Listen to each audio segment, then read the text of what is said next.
కల కాయడం కాదు, కలను సాకారం చేసుకోవడం చాలా తక్కువ మందికి తెలుసు.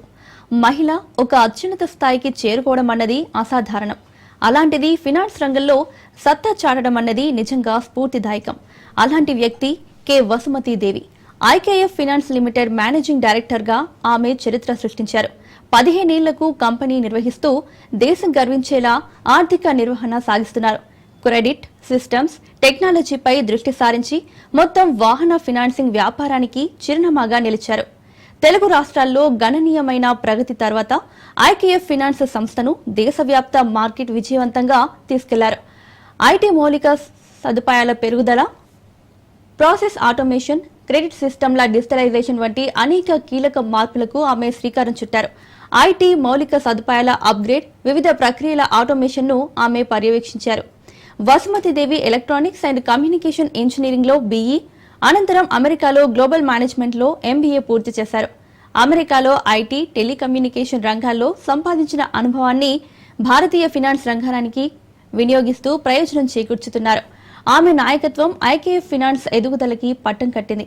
సంస్థ మళ్లీ పబ్లిక్ మార్కెట్లలోకి ప్రవేశించేందుకు వసుమతీదేవి కీలక పాత్ర పోషిస్తున్నారు.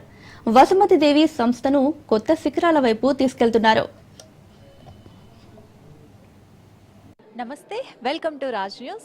ఈరోజు మనతో పాటు ఉన్నారు ఐకేఎఫ్ మేనేజింగ్ డైరెక్టర్ వసుమతీదేవి గారు.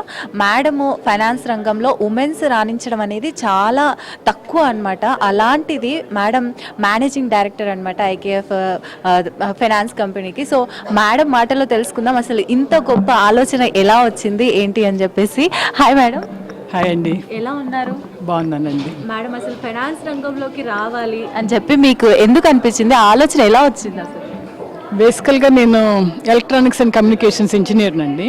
ఇక్కడ ఇంజనీరింగ్ చదివిన తర్వాత యూఎస్ వెళ్ళాను అనమాట. అక్కడ ఎంబీఏ చేసి అక్కడ ఒక టెలికాం కంపెనీలో పనిచేస్తూ ఉన్నాను. ఒక 15 ఏళ్ల తర్వాత మళ్ళీ ఇండియా రిటర్న్ వచ్చేయాలని అనుకున్నాం అనమాట. సో ఇండియా రిటర్న్ వచ్చిన తర్వాత 2 ఆప్షన్స్ ఉన్నాయి. మళ్ళీ అదే దాంట్లో జాబ్ చేయటం, లేకపోతే మా నాన్నగారు ఇది కంపెనీ స్థాపించారనమాట అంతకుముందు 91లోనే.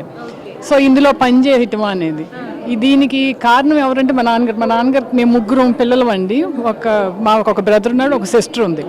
సో ఆయన ఎప్పుడూ మాకు కూడా ఈక్వల్ ఆపర్చునిటీ ఇచ్చేవాళ్ళు, చదువుకునే దాంట్లో కానీ దేంట్లో కానీ. సో ఆయన ఎప్పుడు బిలీవ్ చేశారు ఆడపిల్లలు అనుకుంటే ఏదైనా చేయగలరు అని. సో ఇండియా మూవ్ అయిన తర్వాత సో ఫస్ట్ థింగ్ ఏమన్నారంటే, నేను డిసైడ్ చేసుకున్నాను ఎవరికో పని చేసి వాళ్ళ సంస్థ పెంచే బదులు మన సంస్థనే పెంచుకుని మన ఫ్యూచర్ జనరేషన్స్కి ఇవ్వచ్చు కదా, వాళ్ళకి ఆపర్చునిటీ ఉంటుంది అని ఒక లెగసీ అనేది స్థాపించవచ్చని అనుకుని ఇందులో జాయిన్ అయ్యాను. ఓకే, సో మీ నాన్నగారు స్ఫూర్తి అని చెప్పారు. బట్ మీ నాన్నగారు ఇలా ఫైనాన్స్ రంగంలోకి వెళ్తున్నాను అని మీరు చెప్తే ఆయన రియాక్షన్ ఎలా ఉండింది? ఆయన తరోగా ఆయనకి మేము 3 పిల్లమైనా ఆయనకి ఫస్ట్ ఇంపార్టెంట్ కంపెనీ. ఆయన లైఫ్ లాంగ్ ఇందులోనే పెట్టారనమాట. సో ఆయన ఏమన్నారంటే, నువ్వు చేస్తానంటున్నావు బాగానే ఉంది, కానీ నువ్వు ఇందులో చేసి నువ్వు ఇది ఫ్యూచర్కి తీసుకెళ్ళగలవా, నువ్వు దీంట్లో ఉండగలవా, కొన్నాళ్ళు చేసిన తర్వాత అమ్మో ఇది కష్టంగా ఉందని మానేస్తావా, నువ్వు అది ప్రూవ్ చేయి అప్పుడే తీసుకెళ్ళమన్నారు. 2 సంవత్సరాల వరకు అసలు శాలరీ కూడా పే చేయలేదన్నమాట.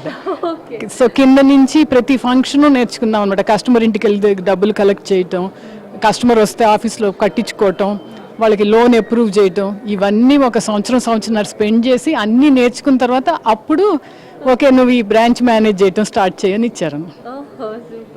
అంటే మేడం, మీ జర్నీ మొత్తంలో కూడా మీకు ఎదురైన సవాళ్ళు అలాగే మీ విజయాలు ఇలాంటివన్నీ మీకు చెప్పుకోదగినవి ఒకసారి మాతో షేర్ చేయండి. డెఫినెట్గా అండి.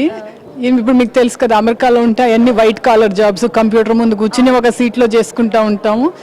ఇండియా వచ్చిన తర్వాత బేసికల్గా మేము ఏమిటంటే ఆటోలు, హెవీ కమర్షియల్ వెహికల్స్ అంటే పెద్ద ట్రక్స్ ఇవన్నీ ఫైనాన్స్ చేసేవాళ్ళం అనమాట. ఆ టైంలో ఆ చేసినప్పుడు ఆ కస్టమర్తో మాట్లాడటం, ఇక్కడ నేను బేసికల్గా వచ్చి హైదరాబాద్లో జాయిన్ అయ్యాను. నాకు అంత పెద్దగా హిందీ రాదు అప్పుడు. సో ఆ కస్టమర్స్ దగ్గర నుంచే హిందీ నేర్చుకునే వాళ్ళమాట. సో మేము నా కస్టమర్స్ని కూడా అప్రిషియేట్ చేయాలండి, వాళ్ళు ఓపిక్గా హిందీ నేర్పించేవాళ్ళు. సో అది ఒక మేజర్ అచీవ్మెంట్ అని అనుకుంటాను. మరి అంటే మాది డెస్క్ జాబ్ నుంచి వచ్చి రీటైల్ బిజినెస్లో కంటే ప్రతి వాళ్ళతో వాళ్ళ లెవెల్కి వెళ్ళి వాళ్ళ అండర్స్టాండింగ్ తెలుసుకుని వాళ్ళకి ఏం కావాలో చూసి అది చేయడం అంటే ఒక సాటిస్ఫాక్షన్ అనేది ఉండేదండి. జాబ్ చేస్తాం, మనకు ఒక శాలరీ వస్తుంది, ఇంటికి వెళ్ళిపోతాం, అదొక రకం. మేమేంటంటే కస్టమర్స్ డ్రైవర్స్గా పనిచేసి తర్వాత వచ్చి ఒక వెహికల్ కొనుక్కుంటారు అన్నమాట, కొంచెం డబ్బులు సేవ్ చేసుకుని. ఆయన ఆ బండి రన్ చేసి ఈఎంఐ కట్టి తర్వాత ఆ బండికి ఓనర్ అవుతాడు. సో ఎంటర్ప్రెనర్ని బిల్డ్ చేస్తున్నాము మన ఎకానమీకి అనేది ఒక హ్యూజ్ సాటిస్ఫాక్షన్ అనమాట. అంటే ఇప్పుడు ప్రాబ్లమ్స్ అంటే చాలా ఇష్యూస్ వచ్చినాయండి. లేమన్ క్రైసిస్ వచ్చినప్పుడు బ్యాంక్స్ నుంచి లోన్స్ వచ్చాయి కావు ఎన్బిఎఫ్సిస్కి. ఆ తర్వాత డిమానిటైజేషన్ వచ్చినప్పుడు అందరూ బళ్ళు పక్కన పెట్టేసి డబ్బులు మార్చుకోవడంలో ఉన్నారు. కానీ మేము బ్యాంక్ నుంచి లోన్స్ తీసుకుంటాం కాబట్టి మేము కట్టాల్సిందే, మాకు రాకపోయినా మేము కట్టాలి. సో ఇలా చాలా చూసాం. కోవిడ్ టైంలో అసలు అడగగలిగే సిచ్యువేషన్ కూడా లేదు కదా, అప్పుడు కూడా మేము బ్యాంకులకి ఈఎంఐలు ఇలా చాలా చూసాము. కాకపోతే ఏమిటంటే మనకి ఈ కస్టమర్ ఇంటెన్షన్ ఎలా ఉంటే పెద్ద కస్టమర్స్ తెలియదు, కానీ చిన్న కస్టమర్కి ఎప్పుడు తను ఈ ఈఎంఐలు కట్టి ఈ బండికి ఓనర్ అయ్యి నెక్స్ట్ స్టేజ్కి వెళ్ళాలనే తాపత్రయం ఎక్కువ ఉంటుందండి. వాళ్ళ ఇంటెన్షన్ ఎప్పుడు కట్టకూడదని ఉండదు, కేపబిలిటీ లేకపోతే ఏదైనా ఇంట్లో ఇష్యూస్ వస్తేనే కట్టరు అనమాట. సో అది కార్పొరేట్ కస్టమర్కి వీళ్ళకి ఎంత డిఫరెన్స్ ఉందో అప్పుడు తెలిసిందనమాట. మేడం, ఇప్పుడు ఐకేఎఫ్ ఫైనాన్స్ స్టార్ట్ చేసినప్పటి నుంచి ఇప్పటి వరకు మీరు ఏ చేంజ్ చూసారు? అంటే అప్పటి నుంచి ఇప్పటి వరకు ఏమైనా చేంజ్ అయింది అనిపిస్తుంది? చాలా చేంజ్ అయిందండి. మా నాన్నగారు స్టార్ట్ చేసినప్పుడు ఫైనాన్స్కి ఇంత ఇంపార్టెన్స్ కూడా ఉండేది కాదు కదా, ఇన్ని వెహికల్స్ కూడా రోడ్ల మీద ఉండేది. ఇప్పుడు మన ఇండియా యాజ్ ఎ కంట్రీ ఎంత గ్రో అయింది, అందులో ఏముంది, గూడ్స్ ట్రాన్స్పోర్టేషన్ అనేది మెయిన్ కదండి. So as a India grow అవడంతో పాటు మనకందరికి కూడా ఆపర్చునిటీస్, ఎన్ని బ్యాంకులు వచ్చినాయండి. అప్పుడు ఏముంది, లోకల్గా ఈ ఫైనాన్షియల్స్ ఉండేవాళ్ళు, వాళ్ళు లోన్లు ఇచ్చేవాళ్ళు. ఇప్పుడు బ్యాంకులు వచ్చిన తర్వాత కస్టమర్కి తక్కువ రుణంతో లోన్ రావటం, ఫాస్టర్గా ఓనర్షిప్ రావటం, వీటన్నిటి మీద చాలా చేంజ్ చూసామండి. మేము మన తెలంగాణ ఆంధ్రాలోనే ఉండేవాళ్ళం, ఇప్పుడు మేము 9 స్టేట్స్లో ఉన్నాము. సౌత్ అంతా కవర్ చేస్తాము, వెస్ట్ చేస్తాము, నార్త్ చేస్తాం. ఇది ఎప్పుడు ఆలోచించలేదు, తెలంగాణ దాటి బయటికి వెళ్తామనే ఆలోచన లేకుండా ఇప్పుడు చాలా స్టేట్స్కి వెళ్ళాము. ఇప్పుడు ఒరిస్సాకు కూడా వెళ్ళాము. సో ఇప్పుడు 9 స్టేట్స్లో ఉన్నాం, ఇంకా చాలా ఉందండి ఎక్స్పాండ్ చేయాల్సింది. నేను కూడా కోరుకుంటున్నాం మీరు ఎక్స్పాండ్ అవ్వాలి అని చెప్పేసి. మేడం, ఇప్పుడు మైక్రో ఫైనాన్స్, అలాగే హోమ్ ఫైనాన్స్, వెహికల్ ఫైనాన్స్, వీటన్నిటిలో కూడా అంటే పోటీ ఏ విధంగా ఉందంటారు వాటి లోపలనే? అంటే పోటీ ఏ విధంగా ఉందంటే ఇప్పుడు ఏపీ తెలంగాణ బేస్డ్ అయితే మేము ద బిగ్గెస్ట్ ఫైనాన్షియర్ అండి. సో ఇప్పుడు మీరు చూస్తే నేను జాయిన్ అయ్యి ఇప్పుడు 15 ఏళ్ల పైన 18 ఇయర్స్ అయిపోతుంది. ఆ స్టేజ్లో ఎంత ఉండేదండి, మాది మొత్తం 350 కోట్లు ఉండేది బిజినెస్ మొత్తం, బుక్ మొత్తం. ఇప్పుడు 7,000 కోట్లు ఉంది. సో మార్కెట్ పొటెన్షియల్ ఎంత ఉందనేది, కాంపిటీషన్ ఎప్పుడు ఉంటుందండి, కానీ మన కంట్రీ గ్రో అయ్యే రేట్లో ఎన్నో ఆపర్చునిటీస్ ఉన్నాయి. మేడం, ఇప్పుడు అంటే ఈ డిజిటల్ ఫైనాన్స్ కానివ్వచ్చు, ఈ ఏఐ, ఇవన్నీ వచ్చాయి కదా, సో ఇవి ఎన్బిఎఫ్సి పైన ఎలాంటి ప్రభావం చూపుతున్నాయంటారు? ఇప్పుడు మేము అంతకుముందు రన్ చేసిన ఎన్బిఎఫ్సిస్ కానీ ఒక టైప్ ఆఫ్ ఎన్బిసిని బ్రిక్ అండ్ మోటార్ బిజినెస్ అంటారండి, ఏదైనా పేపర్తో చేసేవాళ్ళం. ఇప్పుడు ఎన్బిఎఫ్సిస్ సర్వైవ్ అవ్వాలంటే డిజిటల్ ట్రాన్స్ఫర్మేషన్ అనేది ఇంపార్టెంట్ అండి. ఇప్పుడు కస్టమర్ కూడా చూస్తుంటే అందరికీ స్మార్ట్ ఫోన్స్ వచ్చేసినాయి, వాళ్ళు ఫోన్లో చూసుకుంటున్నారు కదా. సో ఇదివరకులాగా నువ్వు 15 రోజులు తీసుకుని నీకు లోన్ వస్తుందో రాదో చెప్తానంటే వినేవాళ్ళు లేరు, షార్ట్ టైంలో చెప్పాలి. సో డిజిటల్ ట్రాన్స్ఫర్మేషన్ అనేది ప్రతి వాళ్ళు బిల్డ్ చేసుకుని, ఇప్పుడు ఈ బీబీపీఎస్లు, పేమెంట్ గేట్వేలు వచ్చేసిన తర్వాత కలెక్షన్ కూడా ఈజీ అయిపోయిందండి. 97%, 98% కలెక్షను డిజిటల్ పేమెంట్స్ ద్వారానే వస్తుందండి. 2% క్యాష్ వస్తుంది. కస్టమర్కి సుఖం, మాకు సుఖం. అంటే మేడం, ఇప్పుడు మీరు డిజిటల్ ట్రాన్స్ఫర్మేషన్ అంటున్నారు, మీరు ఎలాంటి జాగ్రత్తలు తీసుకున్నారు ఈ ఐకేఎఫ్ పైన? అంటే ఎలా తీసుకున్నామంటే ఇప్పుడు కస్టమర్ ఆన్ బోర్డ్ చేస్తాం. ఫస్ట్ కస్టమర్ లోన్కి వచ్చినప్పుడు మన సింపుల్ కేవైసీ చెక్ అండి, Aadhaar card, PAN card check చేస్తాం కదా, అది ఆటోమేటిక్గా ఏపీఐ ద్వారా చెక్ చేసేస్తాం. సో అక్కడ ఫ్రాడ్ రిడక్షన్ ఒకటి అయింది. ఆన్లైన్ చెక్ చేయగలం. ఇప్పుడు వెహికల్ నెంబర్ ఇస్తే వాహనకి వెళ్ళి అది డేటా తెస్తుంది, బండి డీటెయిల్స్ అన్నీ వెంటనే వస్తాయి. సో కస్టమర్కి ఏంటంటే వితిన్ 4 hours మేము చెప్పగలం అన్నమాట, మీకు లోన్ చేయగలమా, చేస్తే ఎంత చేయగలం. సిబిల్ కూడా ఆటోమేటిక్గా వస్తుంది. ప్రీవియస్గా అనుకోండి అన్నీ వెళ్ళి మాన్యువల్గా పుల్ చేసుకుని, జిఎస్టీ రిటర్న్స్ ఉన్నాయి కస్టమర్స్కి, అవి ఆన్లైన్ యాక్సెస్ చేయగలం. కస్టమర్ పర్మిషన్ ఇస్తే బ్యాంక్ స్టేట్మెంట్ ఆన్లైన్ యాక్సెస్ చేయగలం. ఇవన్నీ ఈజీ అయిపోతాయి అన్నమాట. అంటే మేడం, ఇప్పుడు ఫినాన్స్ రంగంలో మీరు ముందుకు వచ్చినట్టు అలాగే మన మహిళలందరూ కూడా ముందుకు రావాలంటే ఏం చేయాలంటారు ఉమెన్, చెప్పండి. సో ఫస్ట్ థింగ్ అండి, any transformation starts at home. Parents కనుక బిలీవ్ చేస్తే మా పిల్లలు వెళ్ళగలరు చేయగలరు అనుకుంటే కనుక డెఫినెట్గా జరుగుతుందండి. ఇప్పుడు ఈక్వాలిటీ అనేది జాబ్స్లో మోర్ అండ్ మోర్ వస్తుంది. ఆడపిల్లలకు కూడా చాలా ఆపర్చునిటీస్ వస్తున్నాయి. మనం కానీ మనల్ని నమ్ముకుని నేను చేయగలను అనుకుంటే డెఫినెట్గా చేయగలుగుతాం. సో అది ఇప్పుడు నాకు ఒక పాప ఉందండి, ఒక బాబు ఒక పాప. మా పాప కూడా చాలా యాక్టివ్గానే ఉంటుంది. సో ఇప్పుడు ఇదివరకు ఏంటి, మగపిల్లలు అయితే మీరు బయటికి వెళ్ళి జాబ్ చేస్తారు, ఆడపిల్లలు అయితే మీరు ఉండాలంటారు. అదంతా ఏమి లేదు. ఇప్పుడు అందరూ ఈక్వల్గా చేస్తున్నారు కదండి. సో ఏం కావాలంటే ఫ్యామిలీ అని సోషల్ సపోర్ట్ కావాలండి. వర్క్లో కూడా ఇప్పుడు మనకు ఆడవాళ్ళకి కొన్ని అవసరాలు ఉంటాయి, పిల్లల పరంగా కానీ మన సొంత పరంగా కానీ. అవి సపోర్టివ్గా వర్క్ ఎన్విరాన్మెంట్ ఉందనుకోండి, డెఫినెట్గా జాబ్కి వస్తాం.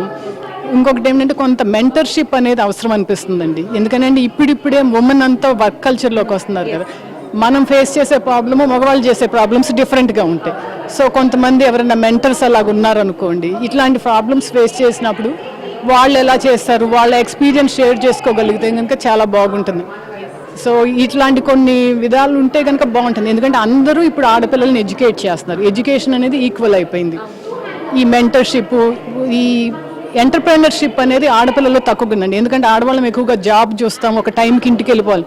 అలా కాకుండా ఎంటర్ప్రెనర్షిప్ కూడా ఎంకరేజ్ చేయగలిగితే కనుక ఐ థింక్ వర్క్ కల్చర్ కానీ ఉమెన్కి కానీ ఆపర్చునిటీస్ బాగా ఇంప్రూవ్ అవుతాయని నేను అనుకుంటాను. మేడం, మీకు ఆదర్శంగా నిలిచిన ఉమెన్ ఎవరంటే ఏం చెప్తారు? చాలా మంది ఉన్నారండి, ఒకళ్ళని ఎలా చెప్తాము. సో ఫస్ట్ థింగ్ ఏంటంటే శైలజ కిరణ్ గారు ఉన్నారండి. ఆమె మాకంటే ముందు జనరేషన్ కదా, కానీ ఆమె మార్గదర్శిని ఎలా ట్రాన్స్ఫార్మ్ చేశారనేది ఒక హ్యూజ్ ఆపర్చునిటీను. How she has grown that company అనేది ఇన్స్పైరింగ్ అండి.